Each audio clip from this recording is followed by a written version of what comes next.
Je, unajua kwamba mpigaji bora wa penalti duniani hajawahi kukosa hata penalti moja katika maisha yake ya soka? Hawa ndio wachezaji watano bora zaidi wa kupiga penalti katika historia ya mchezo huu. Katika nafasi ya 5 yupo Robert Lewandowski mwenye asilimia 89.7 ya kufunga penalti. Amefunga penalti 87 na kukosa 10, jambo linalomfanya kuwa mmoja wa wapigaji wa kuaminika zaidi. Nafasi ya 4 ni Bruno Fernandes ambaye ana kiwango cha mafanikio cha asilimia 90.5 baada ya kufunga penalti 57 na kukosa 6 pekee. Kabla hatujaendelea na nafasi zilizobaki, gusa mara 2 kwenye skrini yako, bonyeza kitufe cha kufuatilia, halafu andika kwenye maoni unadhani nani ndiye GOAT wa soka kati ya Cristiano Ronaldo na Lionel Messi.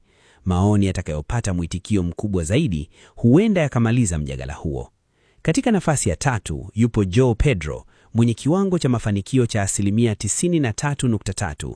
Amefunga penalti 14 na kukosa 1 tu, akionyesha utulivu mkubwa akiwa kwenye eneo la penalti. Nafasi ya 2 inashikiliwa na Ivan Toney ambaye wengi humchukulia kuwa mmoja wa wapigaji bora zaidi wa penalti duniani.